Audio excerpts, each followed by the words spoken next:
Hi friends, welcome to Chilli Food Court. இன்னைக்கு நம்ம சேனல்ல ஒரு சூப்பரான ரெசிபி பார்க்க போறோம். என்ன அதுனா இடியாப்பம் செய்வங்க. வாங்க கிச்சனுக்கு போலாம். வந்துட்டு ஒரு 3 இடியாப்பம் எடுத்துக்கோங்க. காலையில இடியாப்பம் செஞ்சீங்க அப்படின்னாக்கா பேலன்ஸ் இடியாப்பம் இருந்துச்சுன்னா இந்த மாதிரி இடியாப்பம் செய்யுங்க. சூப்பரா இருக்கும். வாங்க இது எப்படி செய்யலாம்னு நம்ம பார்க்கலாம். 3 டேபிள் ஸ்பூன் அளவுக்கு எண்ணெய் ஆட் பண்ணிக்கோங்க. ஏன்னா நம்ம அந்த வெங்காயம் தக்காளி எல்லாம் போட்டு வதக்கிறதுக்கு எண்ணெய் கொஞ்சம் தேவைப்படும் இல்லையா, அதனால தான் எண்ணெய் சூடாயிடுச்சுங்க. இப்போ வந்து நம்ம கடுகு ஆட் பண்ணிக்கலாங்க. கடுகு கொஞ்சம் ஆட் பண்ணிக்கோங்க. கடுகு பொரியட்டும் நல்லா. உளுத்தம்பருப்பு ஆட் பண்ணிக்கலாம். ஸோ இங்கே பாருங்கள், உளுத்தம்பருப்பு ஆட் பண்ணிட்ட பிறகு கொஞ்சம் அது வந்து ப்ரௌன் ஆகட்டும். அதுக்கு நம்ம கொஞ்சம் வெயிட் பண்ணலாம். இது ரொம்ப ஈஸியாக செஞ்சிடலாம், ரொம்ப டேஸ்டியாகவும் இருக்கும். ஸோ கடுகு பொரியுது, அப்புறமா உளுத்தம்பருப்பு கொஞ்சம் ப்ரௌன் ஆகிட்டே வருதுங்க.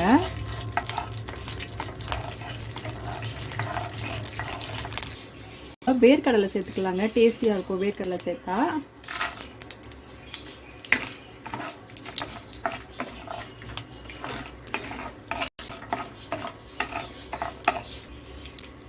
ஒரு மீடியம் சைஸ் வெங்காயம் ஆட் பண்ணிக்கலாம். கறிவேப்பிலை ஆட் பண்ணிக்கோங்க. பச்சை மிளகாய் ஒன்றுங்க, அப்புறமா தக்காளி ஒரு மீடியம் சைஸ்.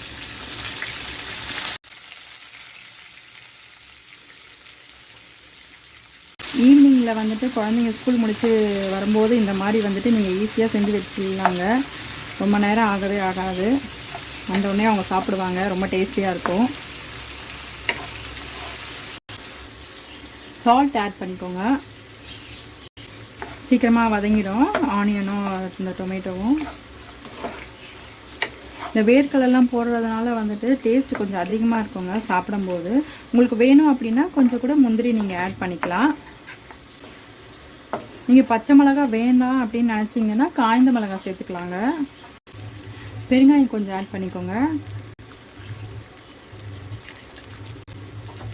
ஆட் பண்ணிவிட்டு நல்லா மிக்ஸ் பண்ணி விட்டுருங்க.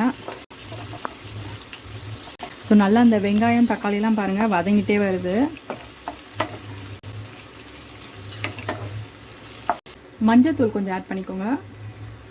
ஸோ இதையும் நல்லா மிக்ஸ் பண்ணி விட்டுருங்க. அந்த கலருக்காகங்க. ஸோ எல்லோவாக நல்லா பார்க்கவே செமையாக இருக்கும் இடியாப்பம் சேவ். அதனால் அதுக்கு நீங்கள் வந்து எல்லோ ஃபுட் கலர் கூட போடலாம். பட் மஞ்சத்தூள் வந்துட்டு ஆன்டிபயோட்டிக் இல்லையா, ஸோ அதனால். கரம் மசாலா கொஞ்சம் ஆட் பண்ணிக்கோங்க. சில்லி பவுடர் கொஞ்சம் ஆட் பண்ணிக்கோங்க. பச்சை மிளகாய் சேர்த்துக்கிறதுனால கொஞ்சம் காரம் வந்து பார்த்து யூஸ் பண்ணுங்கள். இதை வந்து நல்லா மிக்ஸ் பண்ணி விட்டுருங்க.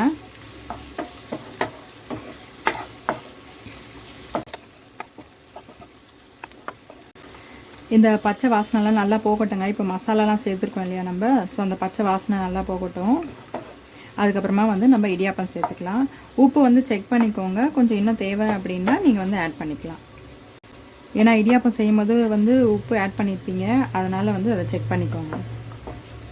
ஸோ கொஞ்சம் எண்ணெய் பிரியட்டுங்க. அதுக்கப்புறமா நம்ம இடியாப்பம் ஆட் பண்ணலாம்.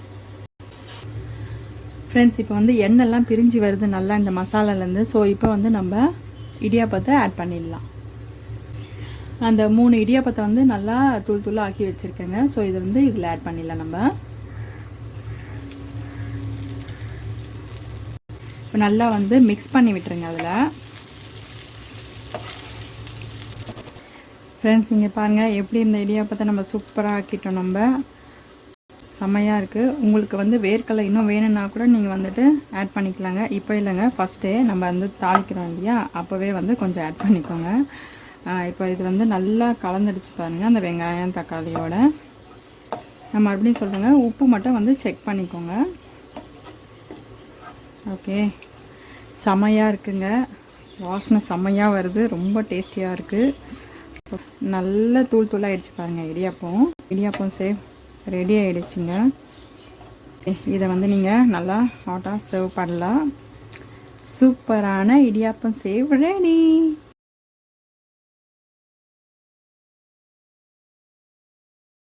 என்ன ஃப்ரெண்ட்ஸ், இந்த இடியாப்பம் சேவ் ரெசிபியை பார்த்தீங்களா? என்ஜாய் பண்ணீங்களா? மறக்காம உங்க வீட்டில் வந்து செஞ்சு பாருங்க. அது மட்டும் இல்லைங்க, இந்த சேனலை சப்ஸ்கிரைப் பண்ணுங்க, லைக் பண்ணுங்க, ஷேர் பண்ணுங்க. நன்றி.